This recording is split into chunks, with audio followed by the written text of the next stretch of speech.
जे आहे एक्सपेरिमेंट एक ऑप पिनअप एम्प करायचं आहे ॲज 12 इन्व्हर्टिंग व्होल्ट, दुसरं ॲम्प्लिफायर. 12 व्होल्ट पिनअप केलेलं आहे. इथं आपल्याला सिग्नल इनपुट, सिग्नल जनरेटरचं इनपुट द्यायचं आहे.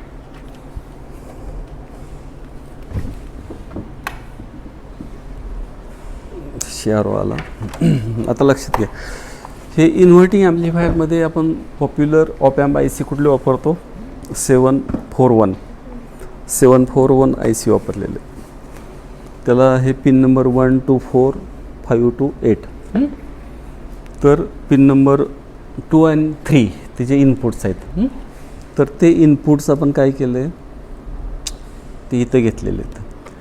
इथं फीडबॅक रेजिस्टन्स म्हणून काय आहे, फीडबॅक रेजिस्टन्स R2 आणि इनपुट रेजिस्टन्स R1. आणि ह्याचा जो गेन असतो ना, R2 डिवाइड बाय R1. तुम्हाला माहिती आहे ॲम्प्लिफायरचा गेन म्हणजे काय, output voltage divide by input voltage. आणि ट्रान्झिस्टर ॲम्प्लिफायरचा गेन हे 100पर्यंत असते आणि ऑप ॲम्पचं 1000पर्यंत गेन असतो जास्तीत जास्त. म्हणजे तुम्ही कमी जास्त करू शकता. ते कशावर अवलंबून वेगळे रेजिस्टन्स वापरायचे फक्त. R2ची व्हॅल्यू डिवाइड बाय R1 म्हणजे व्होल्टेज गेन. तर आता आपण हे जे आहे R2 1 मेगा ओम्स वापरले आहे. 1 मेगा ओम्स म्हणजे 1000K. आणि दुसरा रेजिस्टन्स 22K वापरले. 1000 डिवाइड बाय 22 हे थिओरॉटिकल गेन तुम्ही काढायचं कॅल्क्युलेटरवर. म्हणजे 1000 डिवाइड बाय 22 आणि प्रॅक्टिकली जे गेन येतं का बघायचं. मग आता लक्षात घ्या, आपण आता हे इनपुट सिग्नल लावलेलं आहे, आपण 1K सिग्नल ठेवलेलं आहे आणि इनपुटचं व्होल्टेज मोजतं. हे आउटपुट आहे. आउटपुट किती आहे बघा, इथं 1 मल्टिप्लायर आहे आणि इकडे डिव्हिजन किती आहेत, 1 2 3 4 म्हणजे 4.5. आणि आता इनपुट आपण मोजू ह्याचं. हे आउटपुट आहे, हे काढतो आणि इनपुटला इथं लावतो. हे बघा, इथं 0.1 आहे. आणि इथं आपण ओव्हरलॅप करूया, म्हणजे एक डिव्हिजन कव्हरअप झालं. म्हणजे किती झालं इनपुट व्होल्टेज, 0.1 into 1 डिव्हिजन म्हणजे 0.1 व्होल्ट झालं. आपण 0.1 व्होल्ट दिल्यानंतर आउटपुट किती आलं आपलं, 4.5 आलं ना. म्हणजे आउटपुट डिवाइड बाय इनपुट म्हणजे व्होल्टेज गेन. मग किती झालं, 4.5 डिवाइड बाय 0.1 म्हणजे किती झालं, 0.1 म्हणजे 1/10 ना, बरोबर. 45 होणार, खालचं 10 वर येईल ना, म्हणजे 45 गेन झालं. आता हे झालं प्रॅक्टिकली. आणि थिओरॉटिकली जर तुम्ही केलं, थिओरॉटिकल म्हणजे 1000 divide by 22 R2 divide by R1 हा थिओरॉटिकल गेन आहे ना. मग तिथं पण 45 येते. म्हणजे थिओरॉटिकल गेन प्रॅक्टिकल गेन कम्पेअर करायचं. आता हे इनपुटचे रेजिस्टन्स तुम्ही वेगळे सिलेक्ट करू शकता. आता 27K घेतला तर आता हे आउटपुट लावू परत. इनपुट हे आपल्याला कॉन्स्टंट ठेवायचं. हे व्हॅरी करून इनपुट व्हॅरी करू शकता तुम्ही. हे पण मी इथं लावतो. तुम्हाला समजा सुरुवातीला हे सेटिंग करावं लागतं असं. म्हणजे इकडं तुम्हाला 0.1ला हे ठेवायचं असते अगोदर आणि इथलं व्होल्टेज बरोबर एका डिव्हिजनसाठी सेट करायचं असतं. हे तुम्ही सेट करायचं. हे मी अगोदर ॲडजस्ट करून ठेवलेलं ते तुम्हाला दाखवलं. हे 0.1 झाल्यानंतर मग तुम्ही हे आउटपुटला जोडायचं. मग हे ॲम्प्लिफिकेशन झालं. ॲम्प्लिफिकेशन झालं की व्होल्ट्स पर डिव्हिजनचं नाव आहे ते कंट्रोल करायचं. हे 4.5 व्होल्ट आलं, तेच झाले बरोबर. आणि खालच्या लाईनला आत्ता ते 0.1 बरोबर सेट झाले.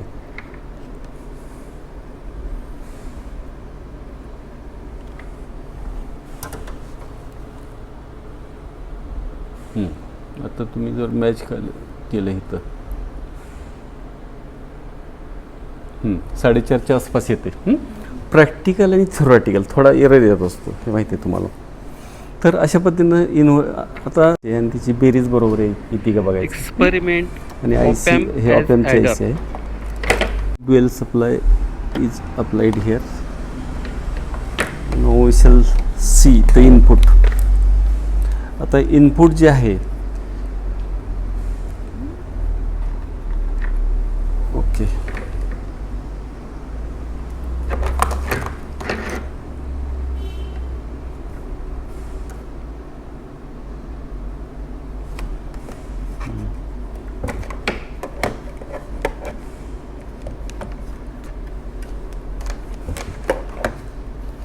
हे पहिलं इनपुट हां,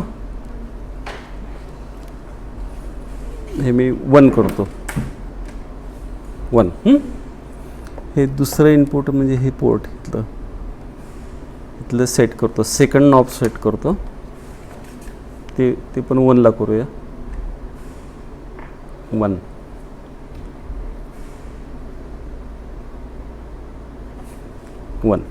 आणि तिसरं इनपुट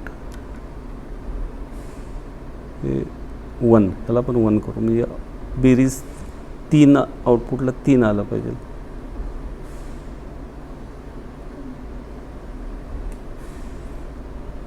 ठीक आहे, रफली म्हणजे 3 इनपुट्स आहेत आणि DC व्होल्टेज 1 1 1 ॲडजस्ट केलं आहे. आउटपुट 3 व्होल्ट यायला पाहिजे. मग आउटपुट 3 व्होल्ट येते का? हे आउटपुट कनेक्टर, तिथं तुम्हाला वायर दिल्या जातील, हे बघा 3. तर अशा पद्धतीनं व्होल्टेज कुठलं जरी ठेवलं ना तुम्ही तर ते बेरीज होणार, ते तुम्ही व्हेरीफाय करायचं. Okay, applying here. Experiment op amp as comparator. आता हे इनपुट व्हॅरी तुम्हाला करायचं आहे आणि आउटपुट हे बघायचं. LED लागला की निगेटिव्ह व्होल्टेज आणि LED लागला की पॉझिटिव्ह व्होल्टेज असं समजायचं आहे. मग हे जे इनपुट आहे तुम्ही असं कम्पेअर करायचं आहे आपल्याला 2 इनपुट. हा एक्सपेरिमेंट जो आहे कम्पॅरेटरचा एक्सपेरिमेंट आहे. तर इथं लक्षात घ्या, हे 0 0ला ठेवलं, एक व्होल्टेज आपण 0 ठेवलं आहे, तर इथलं जे व्होल्टेज आपण एक करतो आहे इथलं जे व्होल्टेज आहे ते व्होल्टेज आपण बाहेरनं अप्लाय केलं. बाहेरनं म्हणजे इथलंच घेतलं आहे, ड्युएल सप्लायकडून घेतलेलं आहे. ते व्होल्टेज आपण इनपुटला दिलेलं आहे. आणि दुसरं इनपुट जे ऑप एम्पचं आहे ना ते 0ला म्हणजे ग्राउंड केलं आहे. मग ते 0C व्होल्टेज ते कम्पेअर केलं जातं. मग आता बघा, हे 0च्या खाली जर गेलं थोडं तर ते निगेटिव्ह, आणि 0च्या वरती गेलं तर हे पॉझिटिव्ह आउटपुट येतं. आता इथं 4.5 व्होल्ट आहे. स्विच जर वर ढकलला म्हणजे सर्किट डायग्राम म्हणून एक्सप्लेन करताना तुमच्या लक्षात येईल ते. आता तिथं व्होल्टेज डिव्हायडर वापरून दुसऱ्या इनपुटला व्होल्टेज आपण जे दिलेलं आहे 4.5 व्होल्ट, आणि हे जे व्होल्टेज आहे इकडचं ते व्होल्टेज आपण अप्लाय करतो आहे. आता हे 4.5 व्होल्टपेक्षा जर कमी असेल तर हे निगेटिव्ह व्होल्टेज येतं, हे लक्षात घ्या. आणि 4.5 व्होल्टच्या वरती नेलं तर हा विजेल म्हणजे पॉझिटिव्ह. आता मी वाढवतो इथलं व्होल्टेज बघा, विजलं, आलं लक्षात. तर हे कम्पॅरेटरचा एक्सपेरिमेंट. सप्लायची गरज नाही, एक सप्लाय तरी चालतं. 555 ॲज मोनोस्टेबल मल्टीव्हायब्रेटर. 12 व्होल्ट इथं मी अप्लाय करतो. झिनर 5 व्होल्टचं लावल्यामुळं सर्किटला 5 व्होल्टच जाईल. आता ह्यामध्ये मोनोस्टेबल मल्टीव्हायब्रेटरमध्ये ॲक्शन काय, एक स्विच प्रेस केला की हा LED ग्लो होतो आणि थोड्या वेळाने तो बंद होतो. साधारण एक इजला. परत आता ह्याचा टाईम डिले वाढवायचा म्हणलं ना, हे जम्पर काढायचा आणि इथं बसवायचं. परफेक्ट इलेक्ट्रॉनिक्स वाई आयोजित 6 दिवसांचं practical based electronics and computer industrial training. पात्रता इलेक्ट्रॉनिक्स आणि कम्प्युटरचे शिक्षण आवश्यक. BE, डिप्लोमा, BSc, MSc झालेल्यांसाठी उपयुक्त. या ट्रेनिंगमध्ये भरपूर प्रॅक्टिकलसह मुलाखतीची तयारी करून घेतली जाते, ज्यामुळं जॉब मिळणं सोपं जातं. ट्रेनिंगसाठी संपर्क doctor Dhekale, perfect electronics, MIDC Wai. Mobile 98 222 41 255. मग परत डिले टाईम तुम्ही वाजायचा ह्याचा, परत थोड्या वेळाने तो बंद होणार. ह्याचा डिले टाईम थोडा जास्त असेल आणि इथला थर्ड रेजिस्टन्ससाठी घेतलं तर त्याचा डिले टाईम वाढेल. ह्याला मोनोस्टेबल ॲक्शन. मोनोस्टेबल ॲक्शन म्हणजे इनपुट एक पल्स दिली की एक आउटपुट पल्स मिळते, हे लक्षात घ्या. आता हे स्क्वेअरची फ्रिक्वेन्सी डायरेक्ट हे तुम्हाला दिसतं 4.2 किलोहर्ट्झ. आता हे जर बदलला रेजिस्टन्स आहे, ह्या रेजिस्टन्सवर अवलंबून आहे, हे वेगळा रेजिस्टन्स घेतला स्क्वेअर. Experiment stable मल्टीव्हायब्रेटर. असं वेगवेगळ्या फ्रिक्वेन्सी, तर फ्रिक्वेन्सी पण तुम्हाला मेजर करता येईल. आता ह्याच्यात ऑसिलेटरचं एक्सपेरिमेंट बघूया. लेक्चर संपल्याची बेल अगदी वेळेत झाली. ही किमया आहे परफेक्ट इलेक्ट्रॉनिक्सच्या ॲटो लेक्चर बेलची. एवढंच नाही तर आता परफेक्टच्या ॲटो राष्ट्रगीत प्लेअरवर तुम्हाला हव्या असलेल्या वेळेवर दररोज स्वयंचलितपणे राष्ट्रगीत वाजवा. शाळा कॉलेजसाठी उपयुक्त, संपूर्ण ऑटोमॅटिक परफेक्ट इलेक्ट्रॉनिक्सचे ॲटो लेक्चर बेल आणि ॲटो राष्ट्रगीत प्लेअर. फ्री डेमो आणि इन्स्टॉलेशन साठी संपर्क perfect electronics, MIDC Wai. Mobile 98 222 41 255.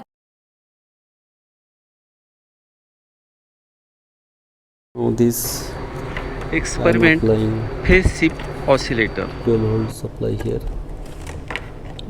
Here also 5 volt zener is used to supply the circuit as 5 volt.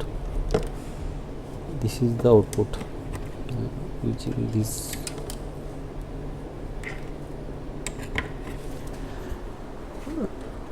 If we press auto button, sine wave output will be displayed.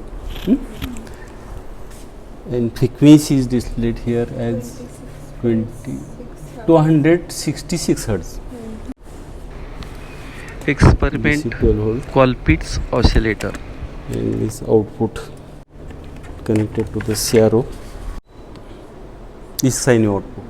Colpitts oscillator produces sine wave output. Its frequency is 634.7 kilohertz. Experiment 12 volt crystal supply is applied. oscillator. And this output goes to the DSO. Yes, okay.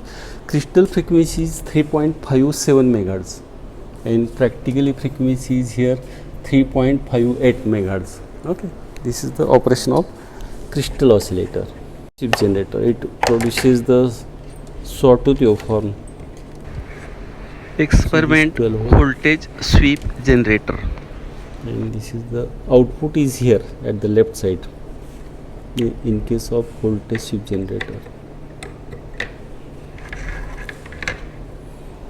Three different resistors are used to take different frequencies. Atto, this produces the sawtooth waveform. Frequency is 247 hertz. For this resistance, I am increasing the resistance. This jumper is taken here.